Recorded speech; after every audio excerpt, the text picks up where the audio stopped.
Good afternoon and welcome to today's webinar from Construction News in association with PlanRadar. I'm Mike Walter from CN's content delivery partner, Barrett Bird Associates, and I will be chairing today's session.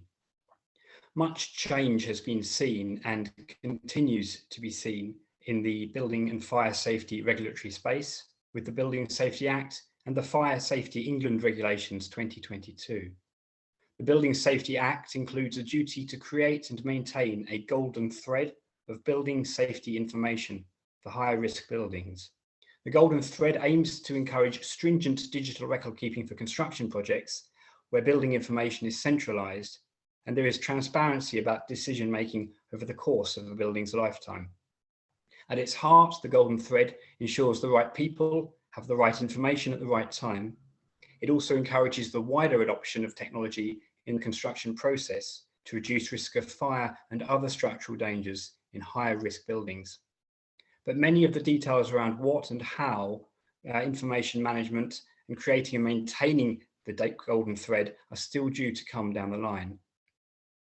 Today's discussion will outline the key challenges, opportunities and liabilities for the construction industry in navigating this new regime. Let me welcome today's panel by asking them to turn their cameras on and to introduce themselves, please. Can I start with Liam, please? Afternoon, everyone. Hopefully you can see and hear me, which is always a good start. I'm one of the associate solicitors at Bureau Happold. I've been there for just over a year. I look after our facade and fire teams primarily, as well as a number of our other specialist disciplines. So, yeah, good to be here. Thank you. And Ed, please. Hi, everybody. My name is Ed Forward. I'm a structural and facade engineer at Arup. I've worked for Arup for more than 30 years, and I'm now a director in the facade team in London. I've been working in my experience in projects in China. I was seconded for a while as a main contractor in Australia as a facade package manager. I've worked in Honduras and have been doing facades for more than 25 years. So I represent Arup on the CWCT Sponsors Board. I'm a member of the CWCT Sustainability Committee, and I'm leading one of their working groups on circularity. So I think circularity has got a great affinity with the ideas of the golden thread. And in fact, we're leading discussions in Arup about how we think the golden thread needs to be delivered. I'm delighted to be invited to be part of this panel, and I'm really looking forward to hearing from the rest of the panel about what they have to say as well. Thank you, Ed. And Robert, please. Yeah, hi, my name's Robert Norton. I'm the team leader for the UK for PlanRadar. We're a digital platform that's used to customizing and capturing construction projects as an example. Recently, I've been working with the likes of Global HSE, Arup, IFC, which is now Kiwa, to sort of understand what their goals and requirements are to then deliver them in a digital platform. Thank you. And Andrew, please. Andrew, I think you're on mute.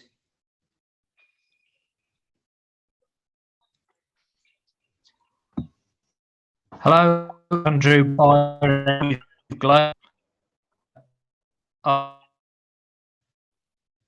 20 years experience in public and private safety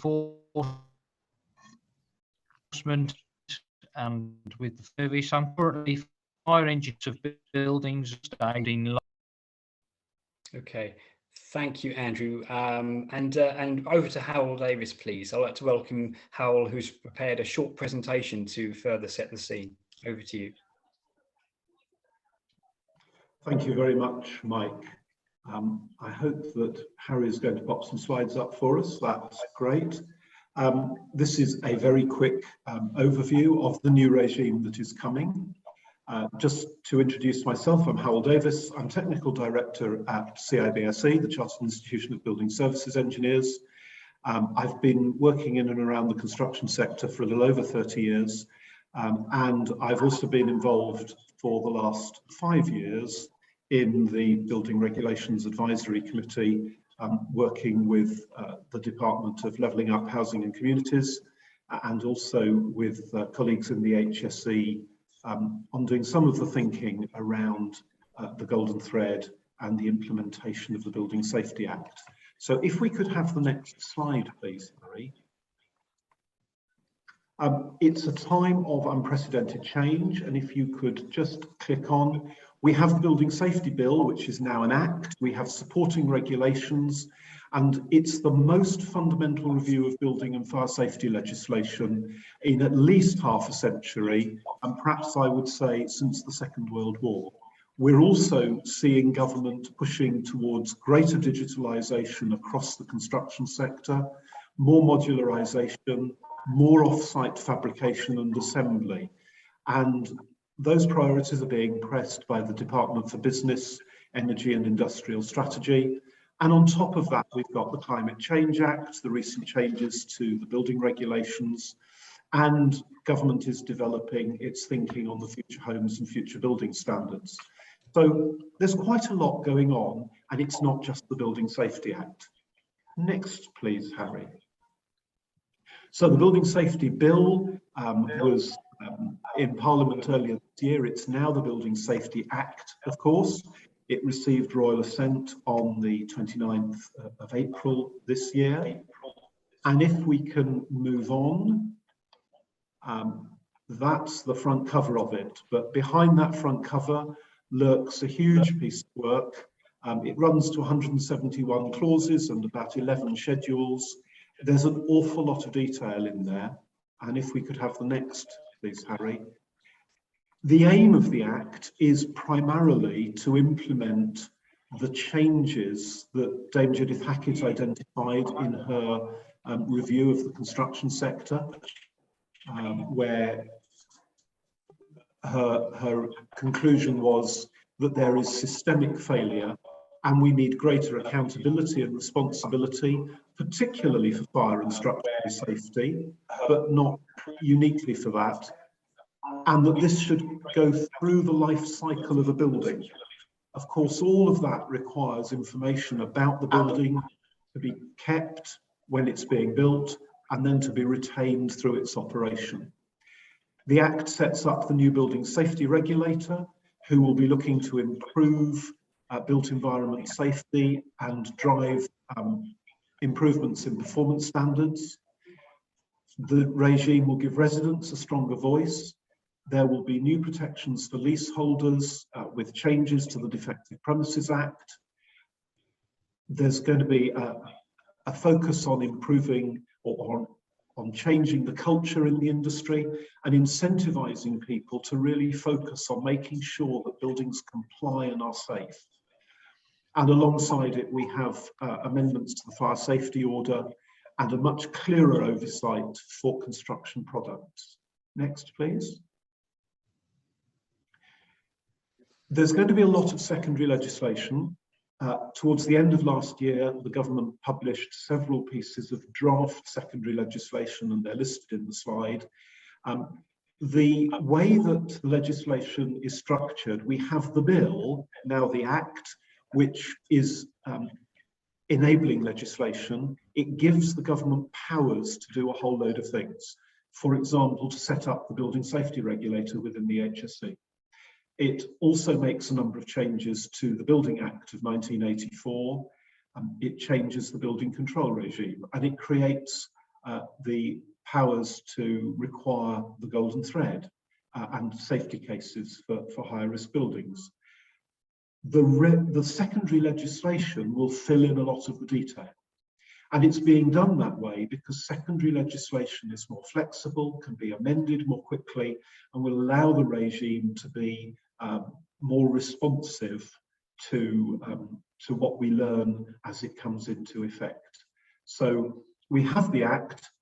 There is a consultation, or two consultations out at the moment, on how Part 3 and Part 4 of the Act will be implemented, and that will lead to the secondary legislation. Next slide, please, Harry.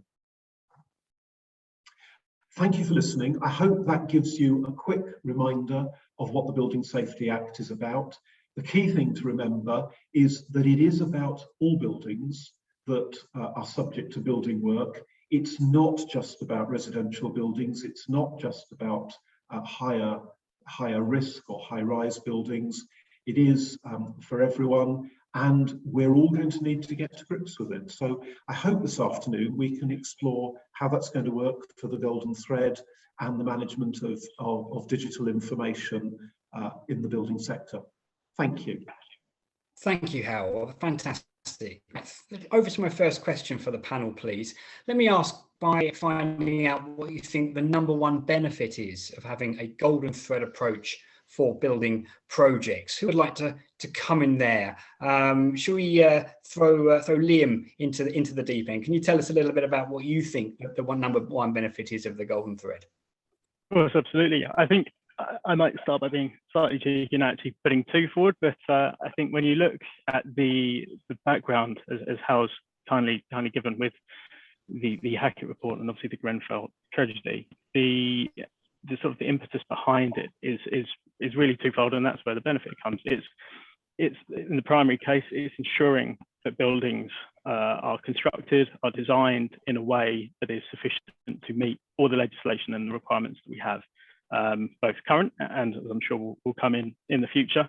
And sort of succinctly, in the second case, following the tragedy, it's giving residents, occupiers, sort of comfort and confidence in the buildings that we have to ensure fundamentally that they are safe for habitation, they are safe for use, and that any chance of another tragedy like we had is the risk is sort of minimized so far as we are able. So I'd say, sorry, slightly 2 there, but that's in a nutshell my 2. Thank you. And Ed, would you concur there? Would you concur with what Liam was saying? So in BIM, we talk about a single source of truth. For the golden thread, I think about a single source of the history of truth. You know, we need to understand the traceability of a project from the beginning all the way to the end. So as I said in my introduction, I'm a facade practitioner, and my kind of spin on this is always with regards to facade. I think we need, you know, great information at about both the big picture level, but also at the detail level. I want to make sure that the golden thread propagates all the way through, from handover, from the design team to the contractor, from the contractor to the accountable person looking after the building. But it isn't just about propagation of the golden thread. It's also, I think, about traceability. We need to be able to trace the source of the decisions that were made. We need to understand who is responsible, who is consulted, who is accountable, kind of a racy level kind of definition of responsibility through the life of a building. So sometimes I'm asked, you know, how did that project go, Ed? You know, and I have my view about how a project went, but really it should be the golden thread that tells us what is the history of that building, how it came to be, how it was managed, and how it was looked after. So I think that kind of answers the key benefit is making sure that we got a single version of the history of truth through the life of a building. And how, what would be the benefit for you if you could put your finger on one benefit of the golden thread? I think you're on mute, Howell. Apologies. I'm in broad agreement with Ed, but I'd take it further than the facade. Actually, the golden thread shouldn't just be skin deep, it's got to apply to the whole asset. So we do need to look at buildings as assets. I can't think of a similar high value asset. Think about aircraft, think about marine assets, think about infrastructure where the owners and operators don't have a clear idea of what their asset is. I don't mean it's an aeroplane, but the detailed information about where all of the important parts of it were manufactured, who signed them off for quality control, who installed them, when were they maintained, and all of that's taken as routine in other industries. And yet it's viewed as an innovation in construction. So I'm with Ed, we need detailed information about our assets. Perhaps this is the digital twin, but I don't want to get stuck on jargon. We need to know what is in a building, how did it get there, who made the decisions, why did they make the decisions, and above all, how can we manage that asset to be economically valuable and productive and safe for everybody who's in it for whatever reason. Excellent. Thank you very much. And Robert, from a software company's point of view, what would you say to clients of the benefit of having this golden thread of information? Well, just recently, and I'll give you an example. I was on a very busy hospital in the UK, and we were inspecting fire doors as an example, and the person capturing the details prior to this had just been doing a checkbox exercise very quickly and captured that data. What this then shows us is actually the competence of the individuals capturing the data, and I think it's a wider spread of who's actually capturing it from start to finish and how they're recording it as well. And by this, obviously, the golden thread coming into play, companies are looking at what's going on, the competence levels, who's doing what and what they're actually capturing, and who's accountable for what. This, as I said, this is a major hospital, and there were several issues on fire doors, of which fires would escape in a matter of minutes. If this information was identified and was a digital, had a digital twin as an example, this could be replaced within a matter of days, weeks, whatever it might be. So again, it comes back to that massive safety issue. Fantastic. And Andrew, any thoughts there on the benefit from your point of view?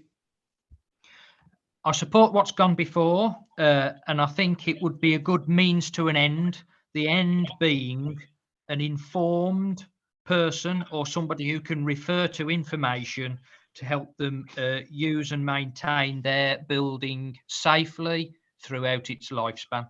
Okay, great stuff. So we all agree that there's great benefit to be had, but how effective a tool do we feel that the golden thread is in light of the emerging legislation around risk assessments for buildings and for fire safety? Ed, can we be sure that that it is an effective tool at this stage? Hi. So in the context of the facade, I don't think we yet know how effective the golden thread is. Golden thread considerations in facade performance-based specifications are still emerging, and we're getting to know the capabilities of contractors in responding to requirements of a golden thread. So, the offerings of people like PlanRadar are, of course, developing. And we at Arup are thinking about our own approach to digital specification, thinking about data-driven descriptions of how we require our facades to be procured, thinking about how submissions are required.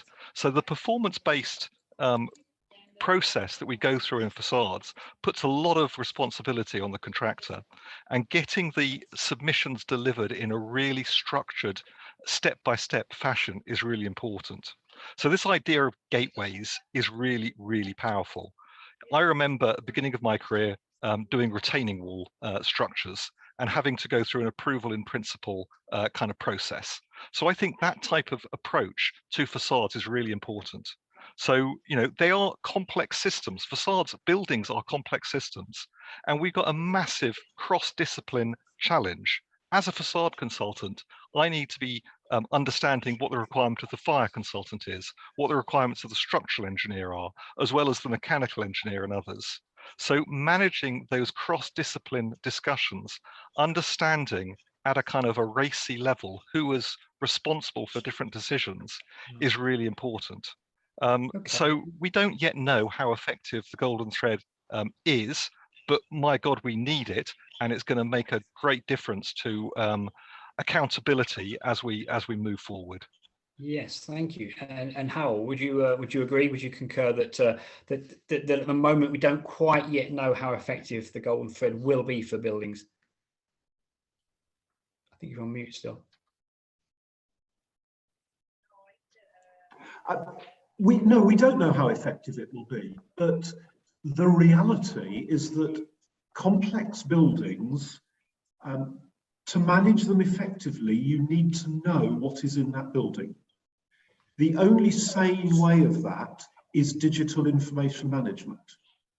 Now, actually, I think we need to be careful, because when you look at the legislation, the golden thread is for higher risk buildings.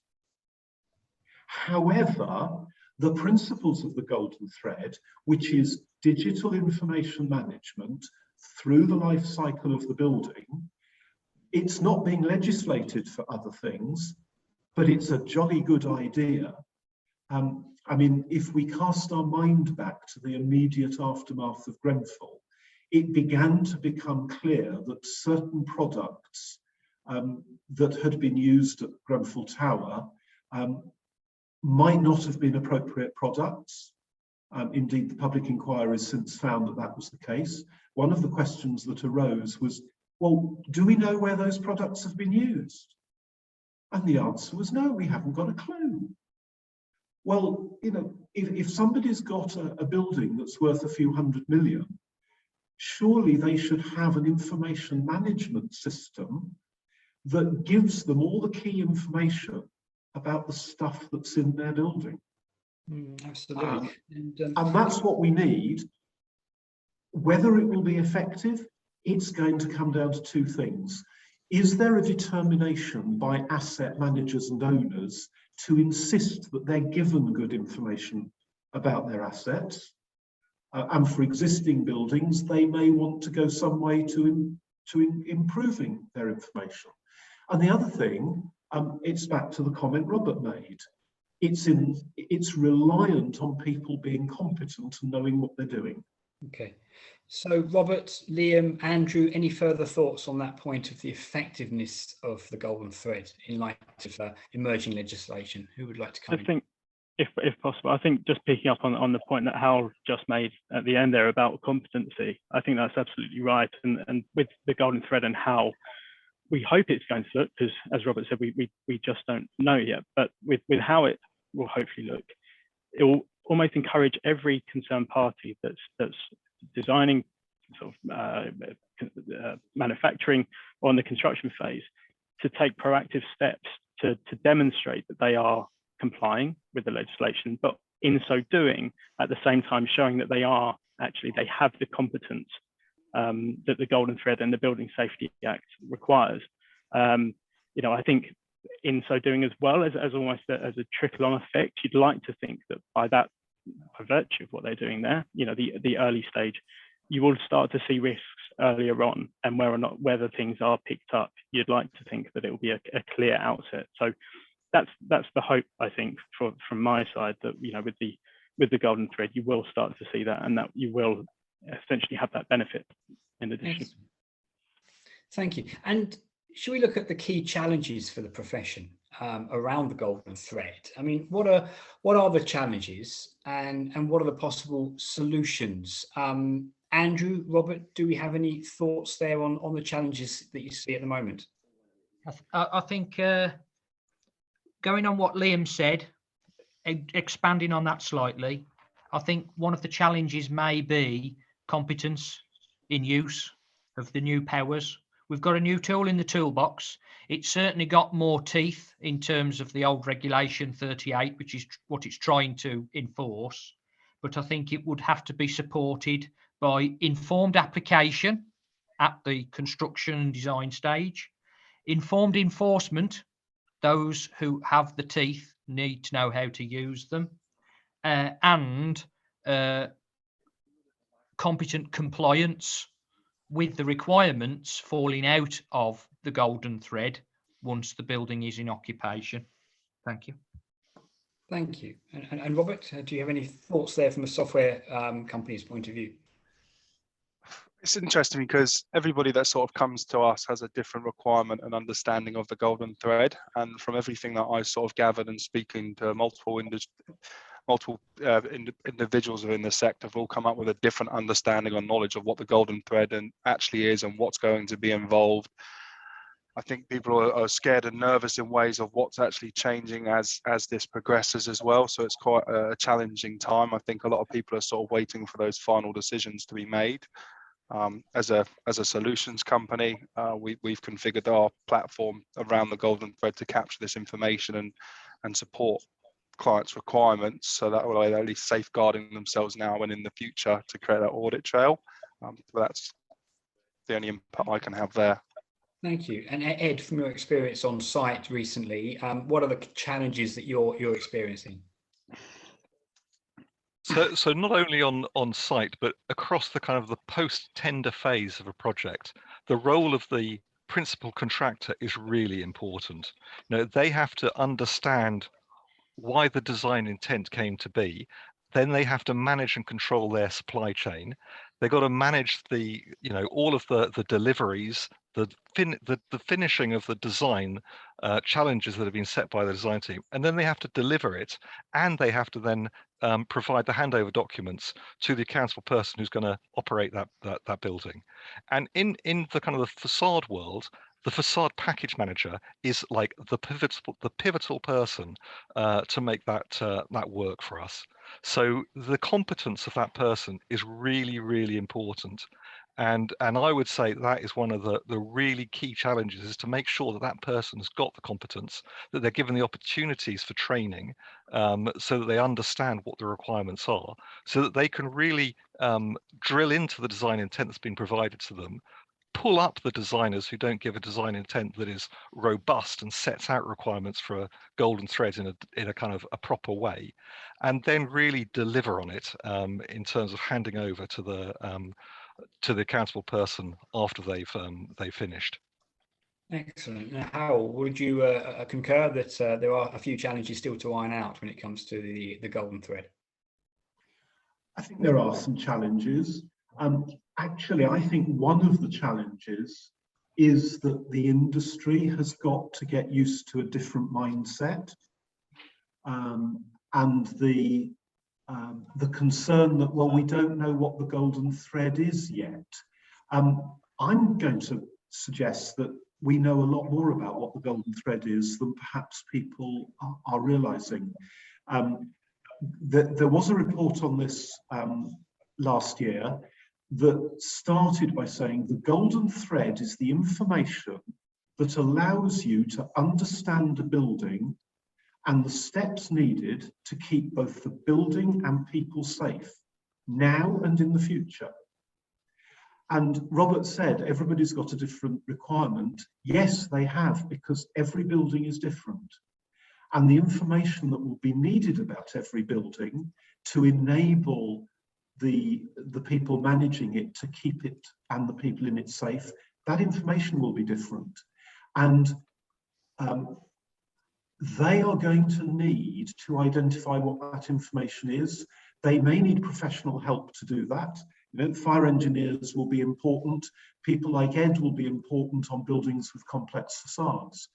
But at the end of the day, it's the people who manage the building who are going to need properly advised to identify the information. It's not going to drop down on an HSE website that says, this is what you need for your golden thread. It's not going to be in a checklist. It's going to be for individual building managers to work out what they need on their higher risk building to meet the requirements for the golden thread. And yes, that will require competence, and that word keeps coming up. That's a clue, and it will be challenging, as you said, Mike.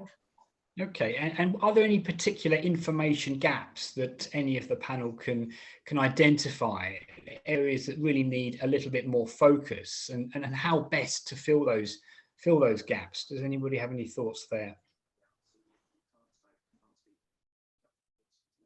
Liam, so I'm happy to come in on that question, Mike.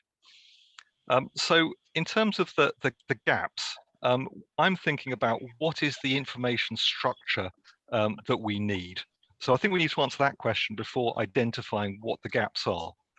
I think that the golden thread needs to give us improved safety, but also truly sustainable facades with a good balance of embodied carbon and operational carbon.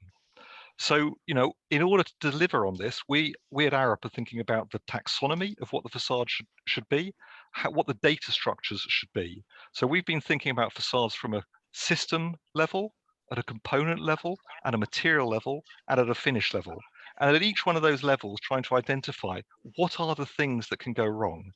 So if we know what are the things that can go wrong at those levels, and that varies depending on the system type you have. So a precast facade might have different issues to a unitized facade. So if we can understand system by system, component by component, material by material, what are the things to look out for, we'll be in a much better place. Once we get to that level of kind of structured thinking, data structures, we can start adding the data that we collect on a project by project basis. So we have inspectors who go out and look at problem facades where clients say, hey, we've got this project, there's something that's leaking, or there's something that's rattling, or whatever it is. Can you take a look at it? If we can get that knowledge and experience and tie it to a firm taxonomy, then we can really let the information gaps get filled as we learn more and we learn more. So in my view, you know, the information gaps are things that we're going to continuously look at filling. It's not what we know the gaps, these are the gaps now. No, we need to be thinking and analyzing what the gaps are continuously. So when we think about projects, you know, we need to think about this across portfolios of projects. Liam, would you concur? Does that sound very much like your experience? Yeah, absolutely. I thought I'd let someone with perhaps slightly more practical experience and come in there. But I think, yeah, and sort of, I suppose, taking a step backwards as well, thinking about the how and what the information will look like, the data Ed mentioned there. You know, fundamentally, I think that the data will need to be sort of interdependent or interoperable, for want of a better phrase. It will need to exist outside of any kind of system or technology that is used. And so I think it's understanding as well, in terms of gaps, how it will look and what information will be critical. And I don't want to sort of jump to another question yet, but ensuring it isn't just a plethora of data that actually means something to a very few people, and that then isn't useful to a large number that may actually come to use it. But I'm sure we'll get to that later. Great stuff. So data needs to be interoperable. Robert, do you think that software systems, if they're well thought out, well produced, they can actually help overcome that challenge? I've got to say 100%, right? So yes, I do. Obviously, with the software systems actually in place, so we're putting together that continuity and standardization, which is vital when capturing sort of information on site and collecting all the information on the products users, which obviously been raised, the installation, and then a simple handover of on the O&M manual as an example. These whether it's us or other platforms, this sort of platform does exist, and I believe there is a simpler way of capturing information at this moment in time. Fantastic. And I mean, how well understood do we feel that the concept of the golden thread is among the construction, the engineering, the facilities management sectors? Is it well understood, or is there still some catching up to do? Andrew, do you have any thoughts there, or how? I think it depends on who you go to use as a benchmark, but I think there is a good understanding. Broadly, there is a good understanding. Whether people actually want to implement it or not is a different matter. But as I said earlier, maybe these new regulations, acts, will help in that respect. But we have already got the basis of it there in the industry. PlanRadar, for instance, if we want to know what are the key features, think about what, why, where, when, and who. What is installed? Where is it installed? Why is it installed there? Who put it there? And then I can draw upon that information to either make a decision myself or call upon a third party to help me in making a decision. Excellent. And Howell, would you concur? Would you agree with Andrew's sentiments there, or do you think that perhaps there's a lack of understanding among the construction and engineering sectors generally? I think there's a growing understanding. I know that there are a number of organisations that are responsible for higher risk buildings who are doing a lot to get their heads around this already. And I think there are a number of larger organisations in the sector who are beginning to get to grips with it. Ed has demonstrated that in his earlier answers. The area where I think there is a lack of awareness is one that Andrew mentioned a few minutes ago, which is Regulation 38, which it's part of the building regulations. It's been there for years. It's a requirement for every building that is completed for the owners to be provided with fire safety information and not in 26 ring binders of impenetrable 8-point print, but in usable, straightforward format that allows the people being given that information to use it to manage their building safely. There are two problems with Regulation 38. One is that it's just very widely misunderstood, I suggest. Andrew may want to come in on that. But the second thing is it's just not been enforced. People have been able to get away with ignoring it for years. And that is wrong, and it's got to change. And it means people have got buildings that they do not have up-to-date fire safety information on. And we've got to get people up to speed on that. And Regulation 38 is the companion to the golden thread. If you're in a high-risk building, you must do the golden thread by law. If you're in a non-high-risk building, you must do Regulation 38 by law.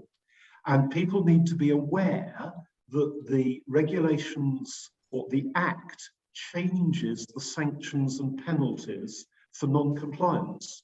And they remove some of the time limits on enforcement action.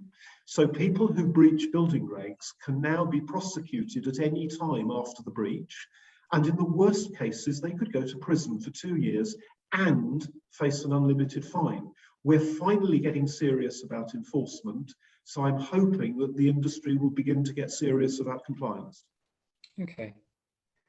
And what of wider stakeholders, including clients? I mean, do they fully understand the benefits that can be derived from having a golden thread approach? And if not, how best to get them more involved? Robert, do you have any thoughts there on the wider stakeholder community? Only from what from my sort of perspective, is that if the clients are asking for some sort of digital solution, then they have that instant access and oversight into the projects. At the end of the day, the projects are going to be handed over to them. So it makes sense that they can easily identify what's being installed on their buildings. And if they're ensuring that the golden thread has been applied, then they know that they're safeguarded in the future.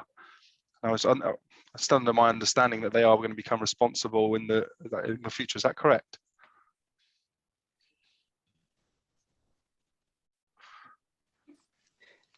And Liam, would you concur? I mean, when you're in discussions with people about the golden thread, do you find that clients are perhaps a little bit lacking in their knowledge, and do they need to come on side a little bit more? Not this, slightly, I suppose. I think that, and it comes back to the points made earlier as well, and especially about how, but with the golden thread, and our sort of global director at Bureau Happold calls it a unicorn. I think that's exactly right. Everyone has a well, most people I think would have an understanding of quite what it is, but not necessarily anyone's seen it yet. No one exactly is able to determine quite where we're going to be and what it's going to look like. So when I think, especially for clients, they'll say, "Oh, I've heard about this, golden thread, and it sounds wonderful to have a clear chain of information," and they'll say, "I want that," but then. How does it look and what does it look like? I'm sure the end result may be very different if they're not sort of guided through the process and told from day one, this is what we think it will look like. And again, that may change. I mean, so much has changed over the past year, and going forward, so much will come in and so much will change. So it's, in terms of risk profile, especially with the golden thread, it's managing expectations right the way throughout to make sure that essentially clients are aware right from the start, this is what you're going to get. And I think it comes back to the very first point I made as well. There is obviously with the golden thread the essentially the assessment to make sure that the building's constructed and designed in accordance with legislation, but then there's also the benefit for going forward and ensuring that the building throughout its lifespan is used appropriately, and you can see everything there. So it's the balancing act there as well of ensuring that it's fit, well, whatever system you come up with at the end is fit for both purposes, which I think clients may, the transition for clients will then focus on going forward. Thank you. And Ed, what is your experience of client engagement when it comes to the golden thread? So, the client needs to make sure that they're making arrangements for the planning, managing, monitoring of a project to ensure the work is in compliance with the building regulations. This is a requirement, and they are beginning to understand this. And as designers, we have responsibilities to make sure that they know that this is a requirement. So for higher risk projects, this is giving us an obligation to have this golden thread. I hope that this, as Howell says, isn't something that's just for those projects, but doesn't just trickle down, but cascades to other project types. In facades, we talk about the PI requirements on our projects an awful lot.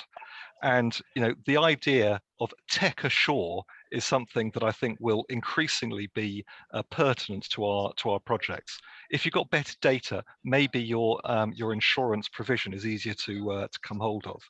In the future, when clients want to sell their assets or where they want to have them valued, being able to demonstrate they've got a golden thread in place, I think is going to become increasingly relevant. When I'm auditing, doing due diligence projects on projects, that is something that we're beginning to think about a lot more now than we did back in 2017, December 2017, when the golden thread was first kind of mentioned. Okay, and Andrew, any thoughts on how best to get clients more involved? Yes, firstly, I would like to support what Ed said there about it for trickling down to other projects or cascading down. Britain, historically, for the last 5 or so centuries, has reviewed what's happened and made changes as a result. And Grenfell is no different. And I think if we were to just apply this process to the buildings that we have to, would be missing the boat yet again, because since Grenfell, all of the focus has been on residential premises. Suddenly all the focus has shifted onto residential premises. Don't throw the baby out with the bathwater. Let's also look at the hospitals and the residential care homes, because that's where our next disaster is going to occur, because we're already starting to stitch up the residential sector with this legislation. But think about buildings as the built environment, not as the last building we had a big catastrophic fire in. So I support Ed's comments there.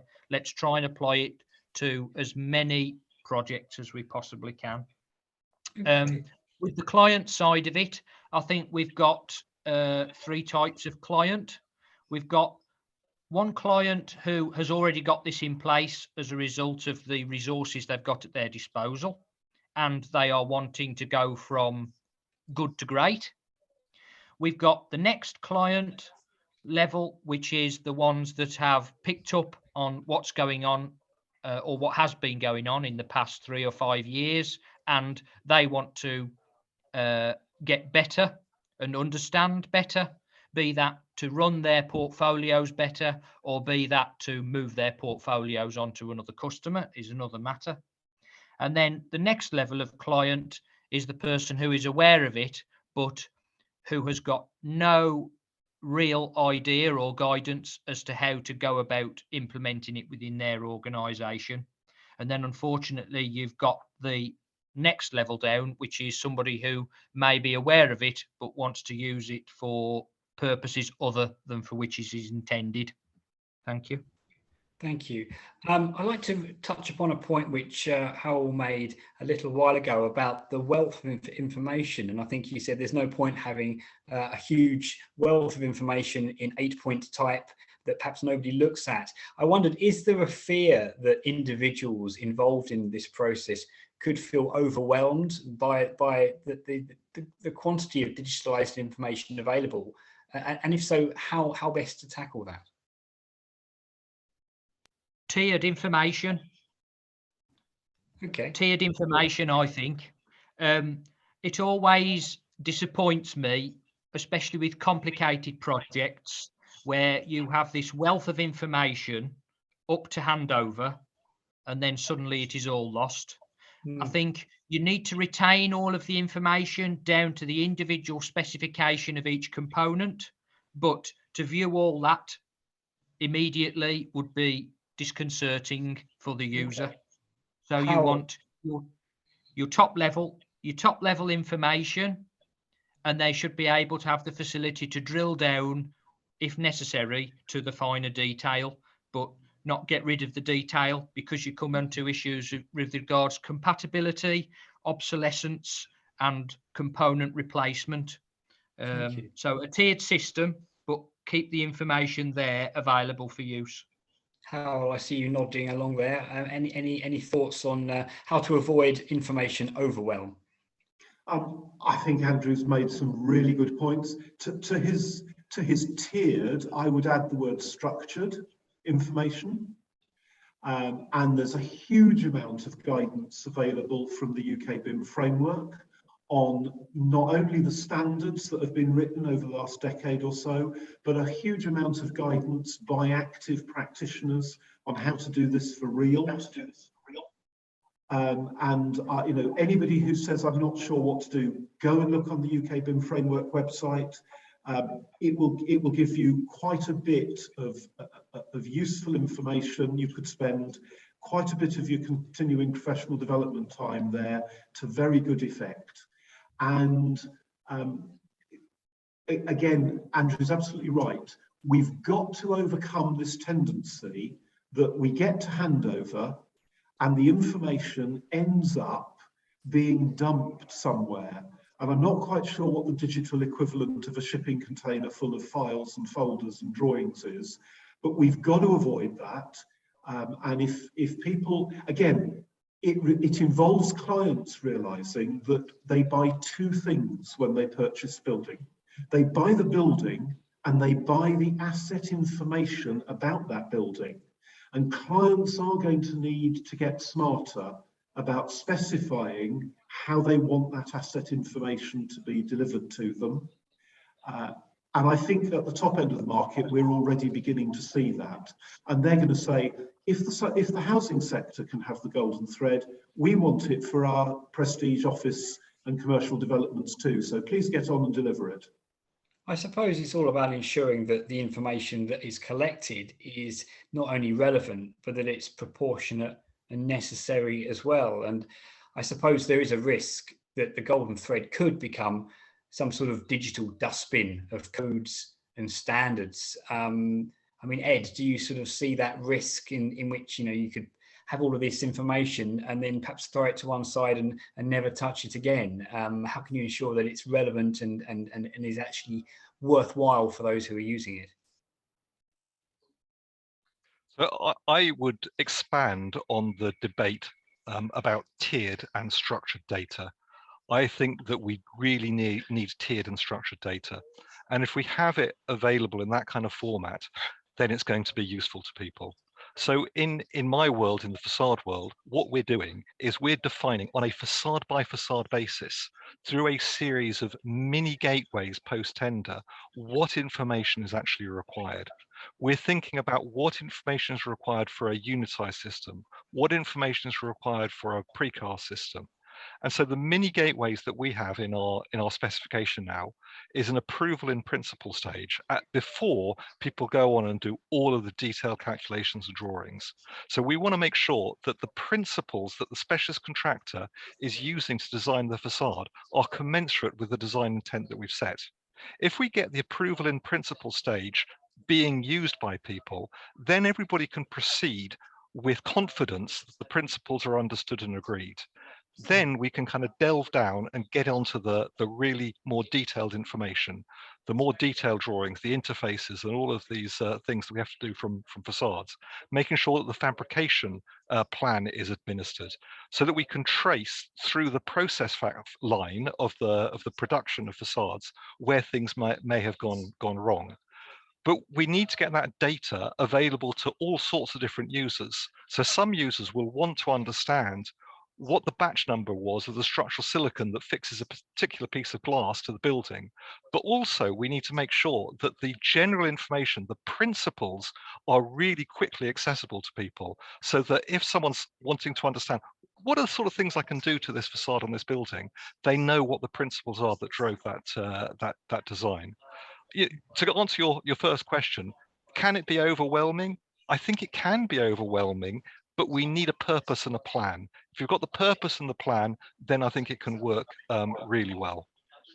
A purpose and a plan. I mean, Liam, do you sort of concur there that some people need to know where to go and find that information, and perhaps not need to find everything out, but they need to find some things out? So how best, I suppose, to ensure that that people involved in this process don't feel overwhelmed, and that they know that they can go and find the information they want readily, and it's relevant to them.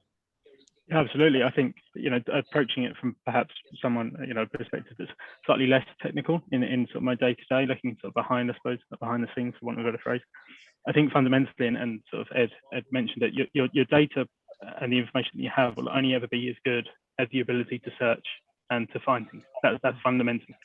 I think we've all been in situations where you access a data room or something similar with, folder structures that don't really make sense. Document names which just have a load of letters which to your average person may not mean anything. So I think it's absolutely right. In terms of an actual answer, I suppose it comes back to other questions as to how it will look and how it will operate and how it will fundamentally be used, and equally what the client demands at the end of it. But even smaller things, in light of Grenfell, just having the ability to quickly and efficiently say, this is the floor layout, just if you need it, just if the worst was to happen. It's even not to a granular level like that. Is this something that you're going to be able to do and that clients will want going forward? So I think, yeah. Thank you. And Robert, tell me about how PlanRadar can help ensure perhaps that there isn't this sort of like repository of material which is not of much use to anyone, that you can actually tailor it and make sure that it's useful to people who want information that on a particular aspect of a building. Yeah, so to sort of go back to what Hal was sort of saying there, what a container might look, a container full of files might actually look like in a digital platform is, if you're using a system like PlanRadar in place, first of all, you have an open API on most of these existing systems now, so they can talk to any other platforms to transfer information seamlessly from start to finish. Okay, what this is then starting to do is to getting teams and individuals involved, collaborating and communicating. With digital systems like PlanRadar as an example, we create a full audit trail. Every individual that is involved is accountable for the actions, the information they're writing, from both the design through to construction, and then again, even in the handover. So all your information is then provided in one central source of truth, so to speak. Then for the facility management and asset management thereafter, you have all that prehistoric data that you can pull up in a matter of seconds by typing in keywords, looking at certain dates. If you're importing the program as an example, then you have all of that information evidenced in one place. Okay.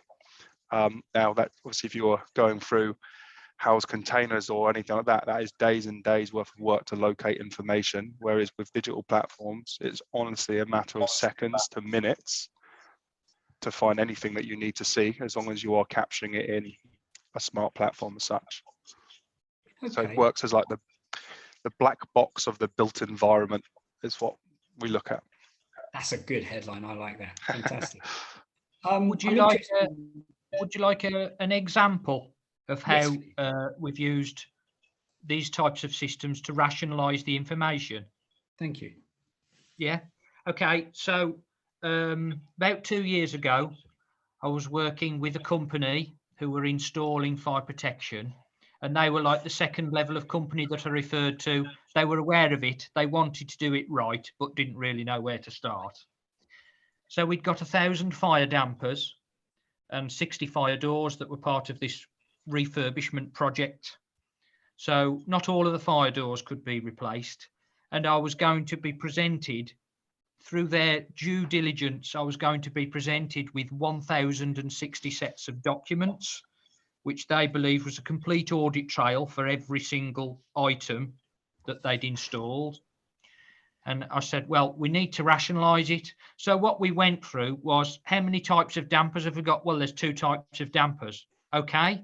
Are all of those dampers fitted as per the specification? There were only 3 that weren't. So we had 10 documents for each type of damper. So as long as we had a plan which identified which type of damper was located in which part of the building.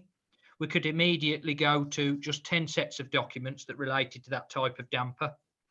The 3 that had engineered solutions were separate, highlighted in a different colour on the plan, and then 3 sets of engineered details were referred to those documents. Out of the 60 fire doors, 58 of the fire doors had got no test certification with them whatsoever, but were of the same design. 1 was submitted for test. That test data was used to support those 58 fire doors. The other 2 were of the same type, and they were referenced purely with the certification upload. So although we had 1,060 items, we only really had about 60 documents on the system that supported all of those 1,060 items. The key thing was the plan with the who, what, where, and when pin to enable us to select the appropriate documents from the system. So that was one where we actually used it in practice, but also rationalized our container load of documents down to 1 shelf with 1 file. Thank you. Thank you. I'm interested in exploring whether a golden thread approach could help foster a more collaborative set of behaviours generally throughout the construction and building communities.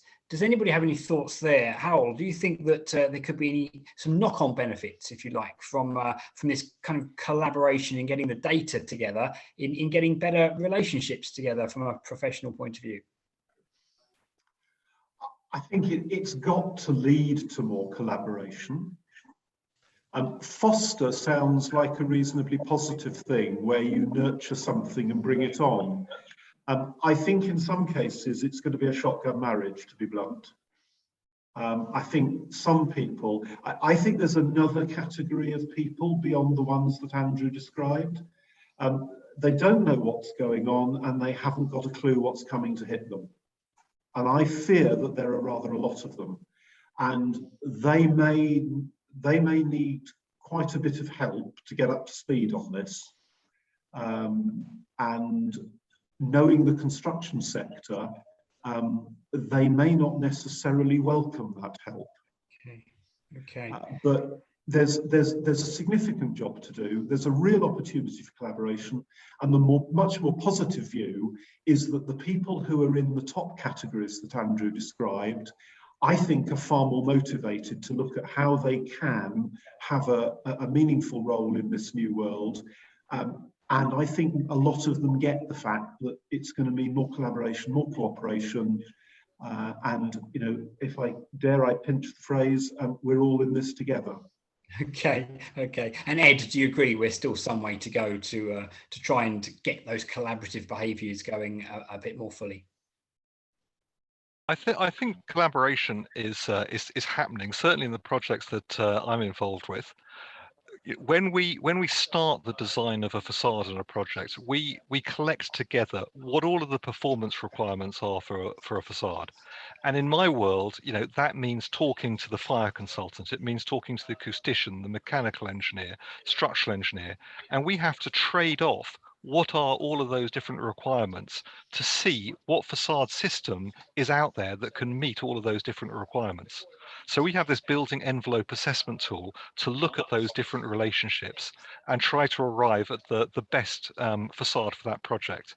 This is really aligned to thinking about embodied carbon and operational carbon as well, making better buildings generally. And, you know, every building has got a different relationship with its skin. So every building needs to have its own kind of collaborative exercise gone through.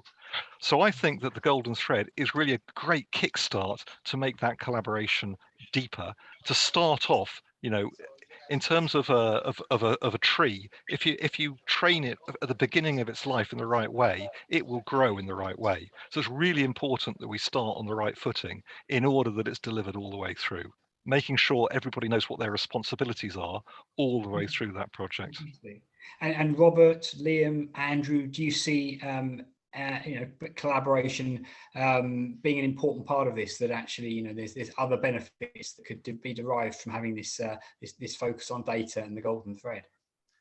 Well, yeah, I've got to agree with this at the end of the day, because a lot of the digital platform talking here, a lot of the platforms that are available for people have also got other features as other functionalities. And if companies start using platforms like ours to start digitizing the golden thread, they start to think, what else can we do with these systems, involving more departments into this system to communicate and collaborate. Obviously, with that, I'd love to go out the route and take people paperless, which is where we're sort of at, and identifying that actually a lot of the permits and a lot of the standardized functionalities can be in a digital solution moving forward. So again, the one central source of truth is there from multiple platforms there. Fantastic. Liam, do you have any further thoughts there on collaboration and how Golden Thread can help to get people working together a bit better? Yeah, no, absolutely. I think I very much in agreement with everyone. I think, and coining a phrase from sort of the legal world, that it's one of the more well-known ones, but justice has to be seen to be done. In the same way, I think with the golden thread, it's not quite as catchy or quite the same. But I think that level of clear communication when it comes to decisions being made, when it evidencing how and why. Often it's complex problems, and they are complex solutions that don't just happen overnight. There is a chain. There are compromises. There's a complete plethora of information underpinning just one decision. So it has to, I think, to help show exactly who made the decision and why. So I think, in short, yes, but thoroughly agree with everyone else. Excellent. So we're all in agreement about this, but I just wondered, what are the barriers that there may be to greater acceptance of the need to better manage data associated with buildings? So we're talking here about sort of the skills of individuals. Are we talking about behaviours and attitudes, or could it be IT issues? Could it be that some people aren't up to speed, up to date with the software that they need? Does anybody have any thoughts there on the barriers and how best to overcome them? Ed, can I turn to you? Of course. So I think that there's a kind of an apparent lack of overlap between the IT specialists and the domain specialists. And we need to pull those people together and get them working side by side. In my team here at Arup, I have digital specialists working literally over the desk here. And we are talking about what is the data required for facades, and so that I can understand how a data scientist would look at this problem, and I'm getting them to understand what a facade is and what are all the things that can go wrong with the facade. So that kind of mutual understanding is really important. More broadly in Arup, we have working groups with data scientists and domain specialists, and we're talking about our taxonomy across the built environment, not only in facades, but through all of our disciplines, and trying to make sure that those data structures are going to be robust for the long-term future. Fantastic. And Howell, what sort of barriers do you think that there are among the wider community, the construction community, to getting more on board with this? I think there's a degree of inertia. I think there's possibly a lack of awareness of what's already there. Again, I'm going to bang the drum for the UK BIM framework. There's a lot there that could help people to overcome their barriers. Perhaps there is a barrier that there's a lot going on in construction. There's a lot of change, and people need to be given some support and help to work their way through that change. But I really like what Ed just said. Get working with the data scientists. At the end of the day, this needs to be about, this mustn't be driven by what we can store and what information we can put in a system. It needs to be driven by what we need to manage the building as a system through its life. Very good. And Robert, I mean, you're an IT specialist, and I suppose you need to hold people by the hand, do you sometimes, and reassure them that that having all of this data isn't or shouldn't be an overwhelming thing, and that it can be very worthwhile for very many people. So how do you go about that to make sure that that IT issues aren't a sort of a threat, if you like, to the greater take up of the golden thread approach? I mean, that's a challenge in its own. Obviously, you've not only have you got a completely new mindset being delivered with the golden thread and capturing information and going above what was the norm for every individual on site, but you're introducing a digital platform, which is again not the normal system for each individual. The only way that we as a business have got around that is by simplifying the way that they're capturing information so it's intuitive for everyone and not overcomplicating it, but having the ability to nurture each individual role to the set of training that they require, and in a variety of ways as well, whether it be documentation, videos to support them, or an in-person training. You need to be flexible here to support every individual that's going to be using a platform. Obviously, as companies like ours, obviously the challenge really lies on that integration and open API. On most construction projects, you could be looking at between 5 and 20 different digital systems being used, half of which are siloed from one another, so that communication and collaboration is not happening in the way it should be. If you are connecting to systems via an open API and actually bringing in that central source of truth and in introducing these sorts of platforms, that is the future. Now, everyone like us needs to take part in that to make sure the end clients and end users, like the likes of your Arab, as an example, Global HSE, can then take advantage of it moving forward. Excellent. And let me just bring in Liam and Andrew here. I mean, do you find that some people might sort of say to you, oh, this isn't for me, I don't really understand why we need to have this approach? Do you find there are sort of almost Luddite sort of thoughts when it comes to the golden thread that you have to try and overcome and convince colleagues and people in the industry that actually is a good idea? I have, yes, I've come across that, but it's not necessarily through not thinking it's a good idea. It's through understanding or lack of it, why it's been done. Some people thought you were going there to throw them off site, find fault, make them rip things out and put things back in. Whereas all you were really doing was going to find out about what was going on the site. But I have to say, I was very skeptical about it to start with, and part of that skepticism was as a result of the reception that you got when you started the process off. But it led, people thought you were the clerk of works, that was the other thing, but it led to a better build quality. And that was not my perception of it. That was given to me by the contractors that I'd worked with on site once we'd started the process. And they stated that the better build quality was through an increased awareness of the individuals on the ground, understanding what impact they had on the building when it was in operation, just by screwing a screw in or fitting a component. But also the interest shown by the design team.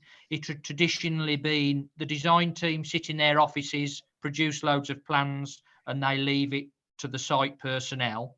But now somebody was coming onto site and showing an interest in what they were doing. The build quality was improving because they were taking more of a pride in what they were doing. So I would say there, we've got the golden thread of information, which is what all this legislation is about.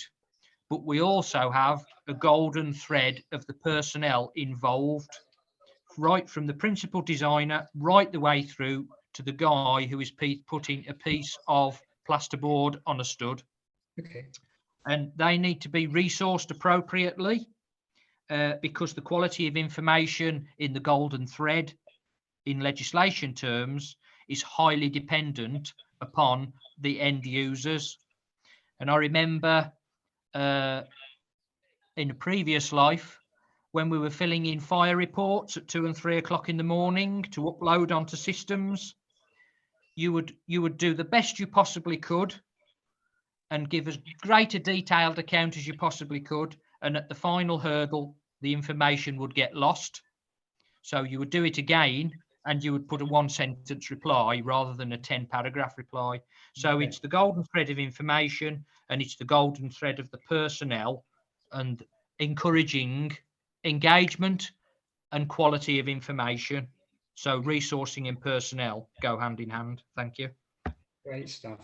We've got about 15 or 20 minutes left, everyone. And can I just encourage those who are listening in to post any questions that they may have to the panel? And I'll come to those in a few moments, just after I've completed some other questions we've got here. So please put your questions into the Q&A. Can I ask the panel, interested in how much of a step forward the golden thread is from other concepts such as building information management or digital twins? Does anybody have any thoughts about how much of a step forward this really is to take the industry into the future? Who would like to come in on that? Does anybody have any thoughts? Howell, Ed, perhaps? Yeah, I can go first. So when I think about the step forward and the kind of the difference between the idea of a golden thread and the ideas behind BIM, I'm thinking about the difference between a static single source of truth, which is kind of historically what a lot of people have thought of when they're talking about BIM, to thinking about a single history of the truth through the life of the project. And some of the things that Andrew was saying just now really resonate with that thought, right? Making sure that we know who has got the different, who has taken different decisions. So in our specifications, we're thinking about RACI level requirements. So responsible, accountable, consulted, and informed. And we're setting out kind of deliverable by deliverable what level of responsibility should be attributed to different parties. So it's a complex web of responsibilities that you get through a project. And in a facade, which is like a kind of one small part of the building, you can then drill down and you can make sure that those best able to take responsibility for a particular aspect are the people who are indeed attributed to have that responsibility. So for the facade, things like fire stops, things like the kind of the fire strategy, making sure that the facade that is delivered meets that strategy. It's important that the fire consultant is consulted on those things. So making sure that you've got that structure, that plan, and then you deliver upon it, and you have that history of truth all the way through the project. That for me is the step change. Fantastic. And Howell, would you agree? A big step change, the digital twin, when looking at that compared to other initiatives we've had in the past? I'm not sure that the digital twin term is as helpful. I think the challenge with BIM has been it's been seen as a little bit of a techie thing, and that you need to be quite into IT and computing to do BIM. And I agree with Ed, the golden thread, the very term thread, it has a beginning and an end. It has a length to it. And that idea that Ed's just conveyed of a history of how the project has developed, how the information's built up, who's made the decisions, why things have been done, I think that's captured people's imagination in a far, far better way than BIM has. In fact, to be honest, I'd prefer not to use the term BIM. I'd far rather talk about information management and the golden thread. And I think it's really exciting the way that the golden thread as a phrase has caught on. The fact that people are talking about the golden thread for a much wider range of buildings than the narrow definition in the legislation, I think is really, it's helpful. There's a risk of confusion there, but overall, what this is saying, I think people are beginning to realize the opportunities of high quality information management, allowing us to have better outcomes from our buildings. It's certainly a catchy term, isn't it? And Liam, would you agree that the golden thread really sort of captures people's imagination in a way that perhaps BIM might be lacking? Do you think that that's fair to say?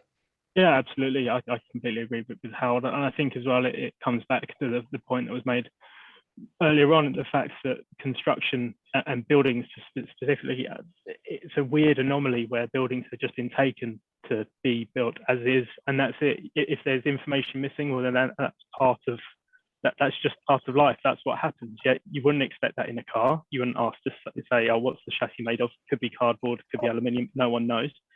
you wouldn't accept that. You wouldn't accept it in food, in any other industry. So the fact that, yeah, exactly that, people are waking up to this notion of the thread and having that information there, whereas, again, as Hal says, BIM, there is that perception, rightly or wrongly, there is that perception that you have to be techie, which, you know, I don't think is necessarily the case, but with the thread and the golden thread, it's there, and it is what it is, and that's how we need to see it, and that's how it needs to be portrayed. Absolutely. And Robert, do you concur that perhaps, you know, the golden thread, it may be, you know, it may not be seen as being quite as techie as Liam suggests as perhaps BIM? So, you know, does it help your case to sort of, you know, sell this, to promote this sort of software to a wider cohort of people? Yeah, at the end of the day, I think the requirements for actually providing something for the golden thread is to have a digital form of it anyway. That's the ideal goal. That could be via a PDF or even a CSV file.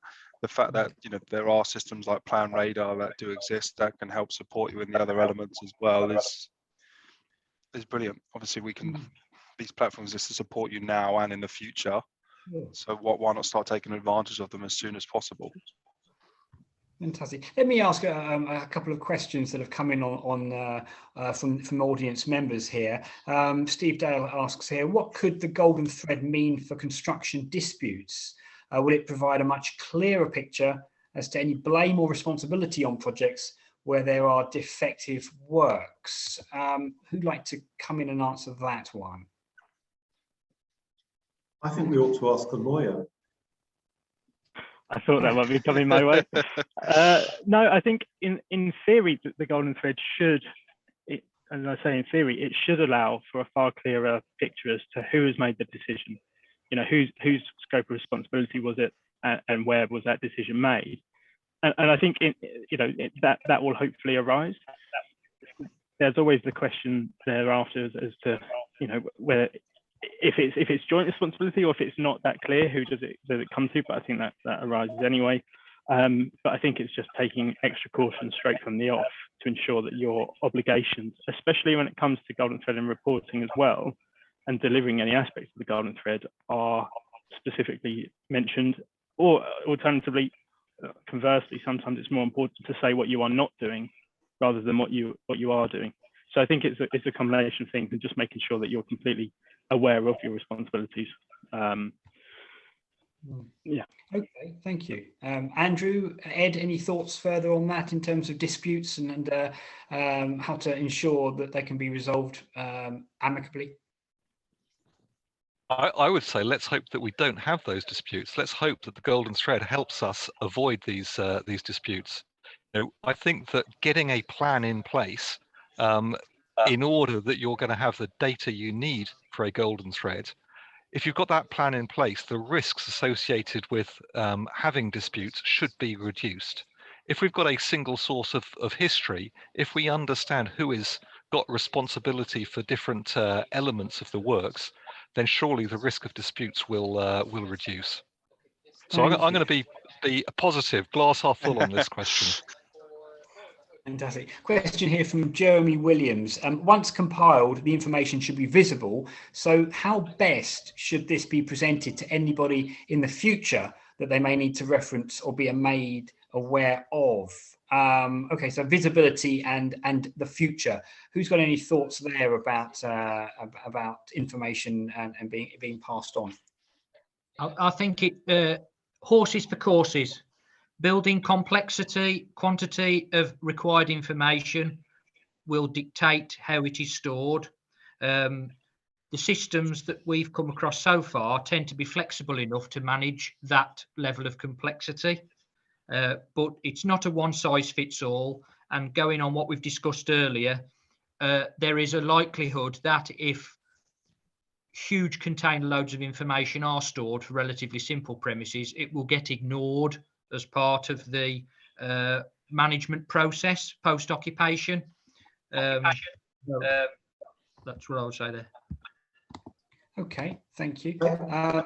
Mike, I think it's worth remembering that the golden thread legal requirement relates to high-risk buildings, residential buildings. One of the reasons it's there, as well as helping the accountable person to manage the building safely, and to demonstrate to the regulator that they're managing it safely, because they're going to need to have their license for that building renewed on a 5-yearly cycle, possibly less if they don't do the job well. The other people who are going to have a right to see the information in the golden thread are the residents. The whole Dame Judith's rationale for the golden thread is that if the people managing the building have to provide the information that demonstrates that they're managing it safely, that will reassure residents and give them trust that they're in a safe place when they go to sleep at night. So those building operators are going to have to be really on top of it. Because if the residents don't like what they're offered, they're going to have recourse to the regulator. And I suspect some of them will use it quite vocally. Okay, thank you. Ed, would you like to come in there? So I think that we need to make sure that the data that we get out of the golden thread is structured. If we've got the structured data, then we can query that in a number of interesting ways. So we can query that through Excel charts and all those kind of things, but we can also query it through 3D models. We can project information onto a 3D model so that a resident, for example, could spin the building around and understand, how often particular bits of the facade have been maintained. What was the last time there was an inspection? So get the data right, and the tools will develop to allow that data to be visualized in a number of different ways. I'm sure at PlanRadar there are ways of visualizing that data. At Arup, we have developed a program called Arup Street, where we visualize facade information on a 3D model using game engine technology. So about getting the data visualized in a way that is compelling and can be understood to people, not just some BIM specialist, but anybody who can spin around a game in the browser, they can get access to that information. So I think, get the data structured, and then you'll be able to query it in interesting ways. Fantastic. And Robert, can you come in there, because Ed did sort of teed you up there in terms of what you might be able to offer, but can you elaborate a little, please? Yeah, so first of all, we've got, we provide multiple different formats. It's quite interesting here to what Ed said. By the way, me and Ed have never spoken until today, so it's quite interesting to hear what they're sort of doing. So we provide PDF, CSV files, and also 3D BIM models that you can provide your clients or any tenants free of charge access, so they can see all the data, but only the data that is applicable to them as individuals, as an example. That's, these sorts of things, again, are available. Stepping back a few steps as well there in regards to sort of disputes, if businesses are introducing and implementing digital platforms to capture information, the likelihood is that they're providing a full audit trail, and it is somewhat tamper-proof. So when you're coming onto those disputes, instead of having this she says, she says, it's all visible and transparent evidence in the system that both parties can access at any time, which hopefully reduces those disputes anyway, because it is all evidenced, and it's easier to locate. So fantastic, thank you. And a question here from Kay Gosh. It says here that competency has been mentioned by the panel a few times. Whilst package managers' competence is important, they should also have the confidence of the design delivered by the consultants. It is essential design has been expertly peer reviewed before it is delivered to the contractor in the first place. Do you agree? So the relationship between the contractor here and the consultants, yes, in terms of competence. Yep, Andrew. Definitely. When we look at work coming in, we look at whether we are competent to do that work before we take it on, and we also have a system where we double review. So the person undertakes the work, somebody's allocated the work, it is peer reviewed by a technical reviewer, and then it is reviewed again in the organisation, not for its technical content, for the ability to be able to convey that information to the end user of the building, which is the ultimate aim. Okay. So yes, it is important, and we do it. Thank you. Before I wrap up, let's just go around the virtual table very, very quickly, 10 seconds each. If you've got one wish for the next year when it comes to the golden thread, what would that be? Howell, what would be your nuggets to take away? I'd like to see people taking information management seriously in any building, whether it's high risk or not, and using the information management framework to do it. Thank you. And Ed? So I want a compelling and comprehensive definition of what the golden thread needs to provide in the facade world. So I want the CWCT, and I'm pushing the CWC to do this, to provide a technical note which sets out what good means in terms of golden thread for facades. Thank you. And Robert? A bit broader, I would like someone to provide a training course to any individuals involved in the golden thread, so that that level of competence can increase, which obviously safeguards everybody in the future. Fantastic. And Liam, please. Understanding exactly where the obligations are going to lie and how the golden thread will look in practice, both for those in and outside of the industry. Thank you. And finally, Andrew, what's your hope?